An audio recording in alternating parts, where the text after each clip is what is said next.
все, что надо было, я вот расхвачивала вот это все, потому что вот эта вся информация мне надо было. Я должна была вот это все. Мен өтуім керек болды мына бақытты отбасы үшін. Мен қызымды тастап, мен жұмысқа да шықтым. Жұмысқа шығып, мен барып, біреудің, хоть у меня и образование есть, но я не могу по образованию работать. Я пошла устроилась техничкой.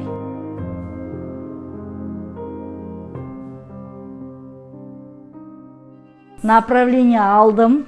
Направление Данияр направление жазып береді. Мен келем Дәуренге, первую очередь Дәуренге. Дәурен направлениені алдым. Басқа ешкімге бармаймын, қағаз қолда. Күйеуімді ертіп алғам қасыма обязательно. Соның кейін барып, жаңағы бірінші рет берген кезде бізге отказ келеді, потому что біз официально жұмыс істемейді. Официально жоқ бізде, официально доход жоқ. Отказ келеді, в общем, ол қағазды алып алам да. Ол кезде Талғаттың жұмысқа кіргеніне 4 ай болады. 4 айда көрейікші деймін ғой, енді үміт қой. Үмітте мен 4 айда может одобрить етіп қалатын шығар деген үмітті, енді үмітіңді үзбейсің ғой енді. Соның үмітімізбен бардық, отказ келеді. Соның кейін ол қағазды кәдімгі официально қолымызға қағаз, вам отказали деген қағаз береді. Ол қағазды алып бір-бірімізге қараймыз, доходымыз жетпеді ма сонда деп. Бір-бірімізге қараймыз. Соның кейін келеміз екенбіз, үйге келеміз айтамыз. Осы не болса да осыған шыдап, енді отбасыда не болмады, неше түрлі жағдай болды. Күйеуімде де сомнение болды бұл программаның действительно мүмкін, может, это... Он сомневался, в общем, муж сомневался, одним словом.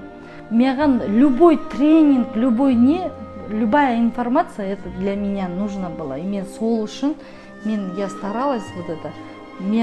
Тем больше я знала, тем больше у меня цель появлялась.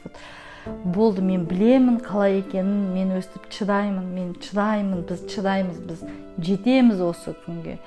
Деп, осы күнге жетіп, одобрение 10 күні біз 15 күні өткіземіз. 3 күн болды Дәурен, неғып одобрение келмейатыр, отказ емес па деп звондадым. Вам одобрили деген сообщение келген кезде шыңғырып ана жерде. Енді я не могу описать свои эмоции в этот момент. И у меня такая, прям, не знаю, у меня такая радость была. Я прям мужу позвонила, деп айғайлағам ғой. Күйеуіме звондап, что ана бірдеңе болып қалды екен деп шошып кеткен ғой. Не болды, айтсашы дейді, айта алмаймын, қуанғаным до такой степени, у меня такая радость. Бізге одобрили бақытты отбасын дейді. Күйеуім жұмыстан сұранаса, үйге жүгіріп келген ғой. Үйге жүгіріп келіп, шынба деп. Сөйтіп, қиыншылығы да болды, қуанышы да болды. Самое главное поставить цель, и надо терпение, ең бірінші. Жаңағы төзімділік керек екен. Соның кейін адамның өзіне деген сенімділік. Адам өзіне деген сенем. Я верю, что я сильная, я добьюсь, менің қолымнан келеді деген мақсатпен де жеттім деп ойлаймын. Неше квартира қарадық. Квартира біз частный домдардың бәрін қарап шықтық. Еркіннен қарадық, Алимжановадан қарадық. Северныйдан да қарадық. Соның кейін тағы қай жерден қарадық? Казахстанска 32-ден де көрдік. В общем, соның бәрі то документі дұрыс емес, то под ипотеку не подходит дома. Соның кейін мен уже болды, мен не болса да, енді мен ойлайтын ғой, балам есік алдында өз двор болса, дворда ойнаса, тем благостройкада бұл балаға благостройкадан гөр жер үйдің таза ауасы далаға кіріп шыққаны маңызды болды да бізге. Сол үшін біз жер үй іздедік қой.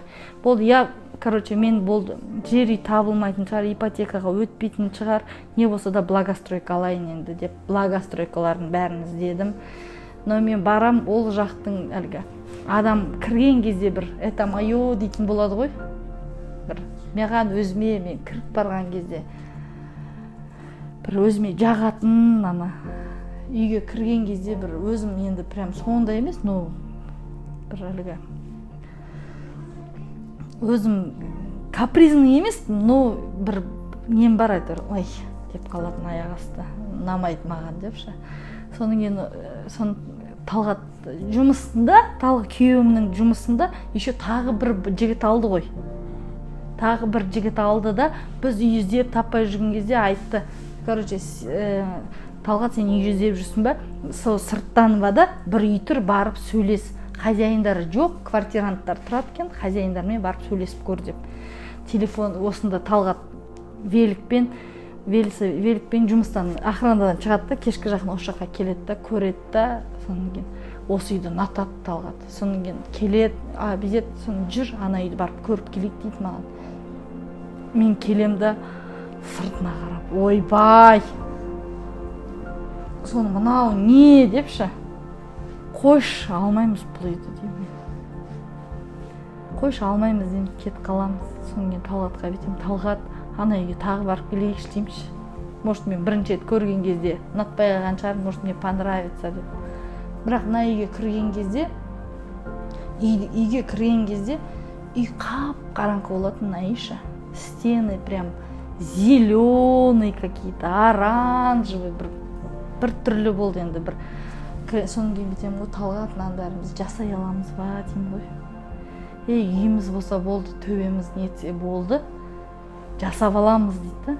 Қалай жасағың келеді, сондай цветке бояп жасап аласың. Бәрі боялатын нәрсе, жасалатын нәрсе депші.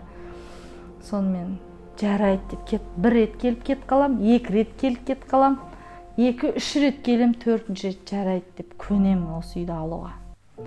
Когда мы сюда переехали, знаете, у нас вроде бы, когда мы на квартире жили, нам ничего не надо было.